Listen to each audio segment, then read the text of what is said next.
All right, let's go ahead and get right into it. So, Swing and Shout is a straight ahead swing tune. It's pretty fast and it really features the left hand.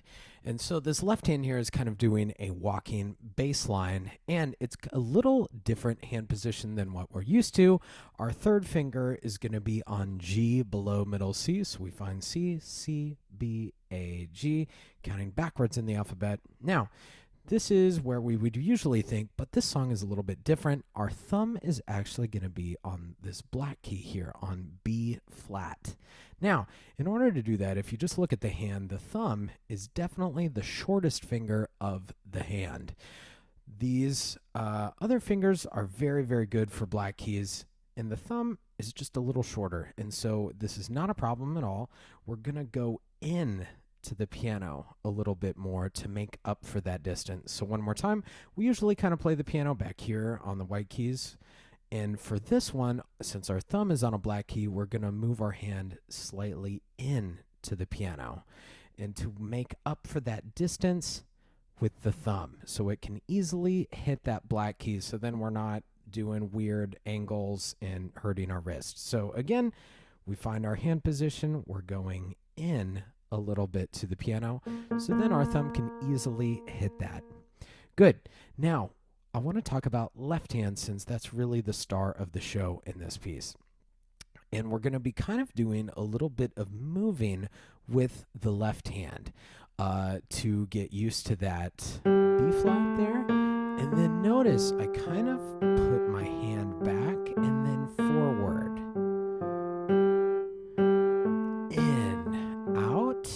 And so I'm kind of doing this in and out motion and movement with my hands so that I can easily hit that black key and then come back, going into that black key, out again.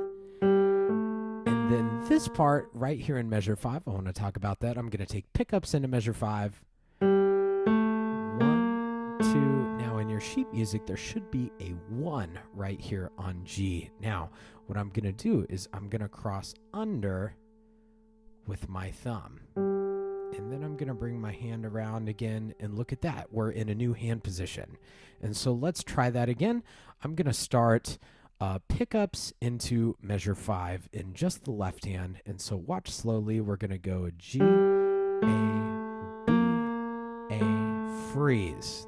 This is where we need to look ahead and cross under. So my thumb is going to cross under my second finger to G. And then I'm going to bring my hand around to this new hand position. And everything at that point should be in a 5-finger position. We shouldn't have to move again. So watch carefully. This will be the beginning through measure 8. In, out, pushing in. Look ahead. I know that I have that cross under coming up. 1, 2, under. And then there I'm in my new hand position and ready to go. Now, take a look at this. Right at the end of measure 8, we have a couple fingerings there. We have 1 on G, which we already have. Don't have to worry about it. Now here, I want an A with a 2. How are we going to do that? We're going to cross over our thumb with a 2. And then look at that. We're back like magic to our original hand position. Let's try that one more time. So I'm going to start from, let's start from measure 7. So our 5 should be on C here. This is our new hand position after we've crossed under. I have an E flat right here in measure 7 on a quarter note. It'll be E flat, rest, D, rest, C, rest. 1, cross over, cross under, and we're back for measure 9. And measure 9 is exactly the same thing as the beginning. The only difference is what's happening in the right hand, which is what I want to talk about now. So the right hand on this, at least for the first portion, is mostly doing hits. They're kind of important accents that happen in the song to emphasize certain beats. And this is super easy. If you take a look at the first couple lines here, we're just playing middle C. We know that note really well. And so the trick here is to line up with the left hand.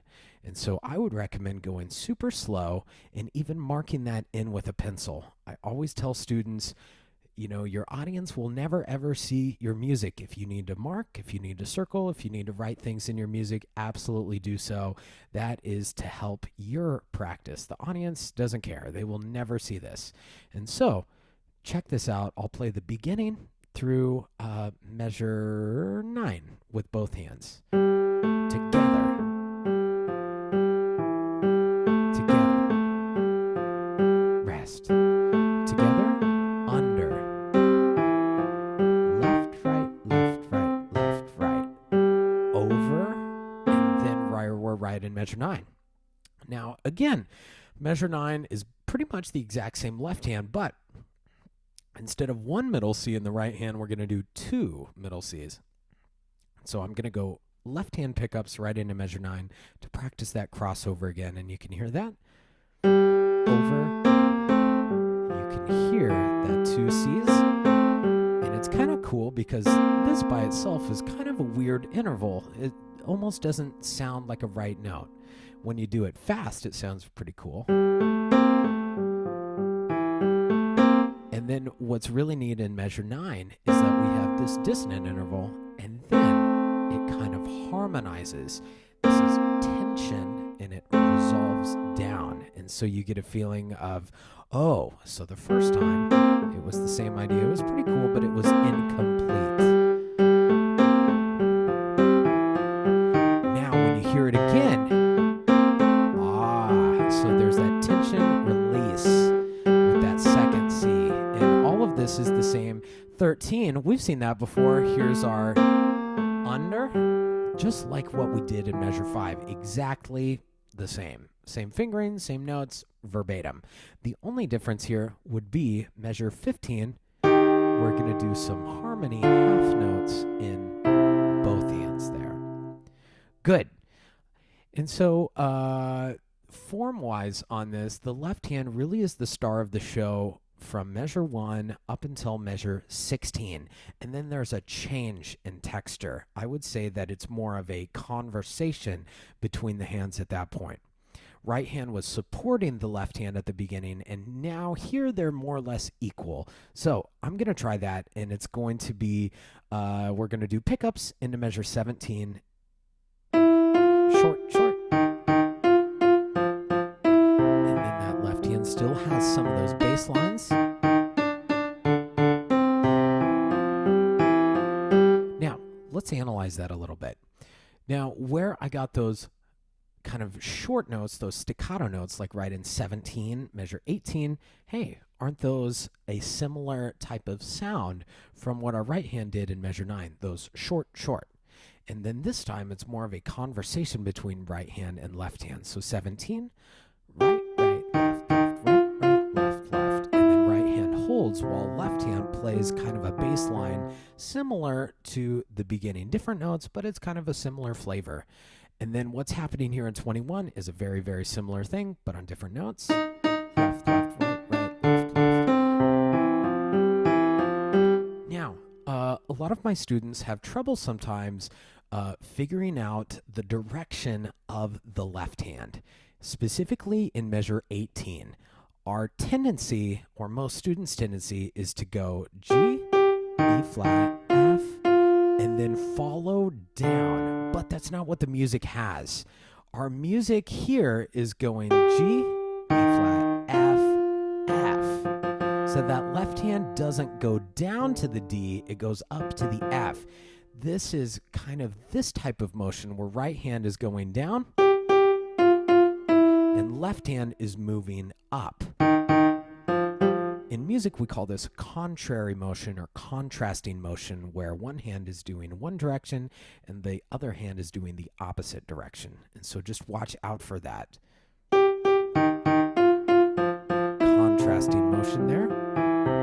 And then here, check this out. Both hands are going down.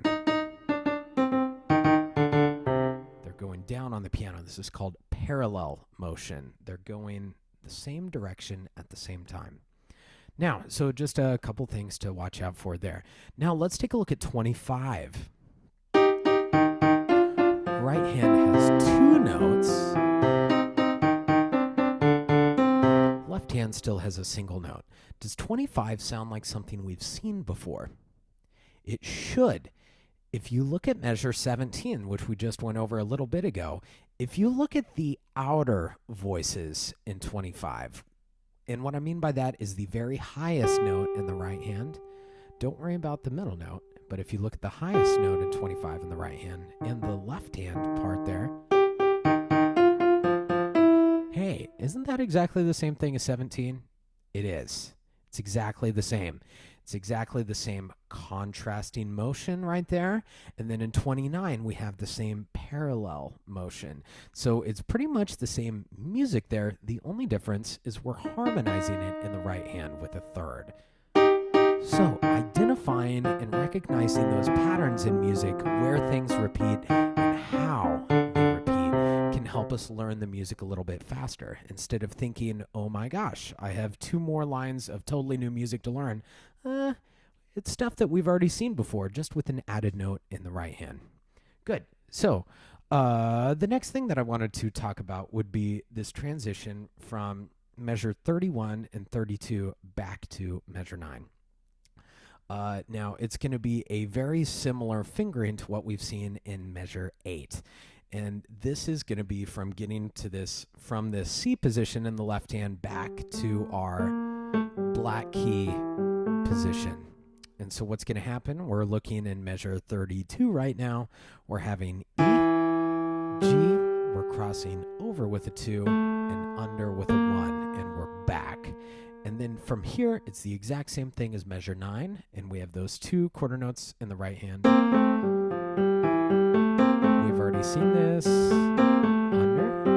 Now here, we're going to go to the coda, which in my sheet music is measure 33.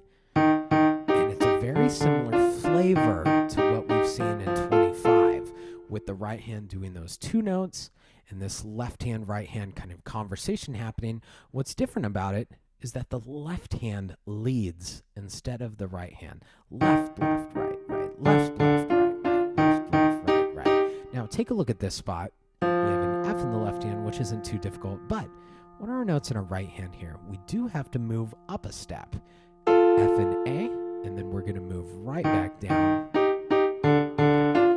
Rest, rest. Now, this is the only part of the song where we have a rest on beat 1, is right here at the very end. And so let me play the coda for you.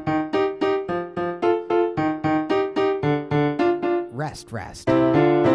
Those 2 rests right there are super important in the tune. They kind of are supposed to take the listener by surprise. It's the only place in the song that happens.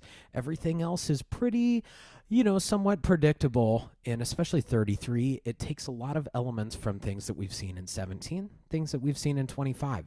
And so this ending here, stopping on that, on a rest right there,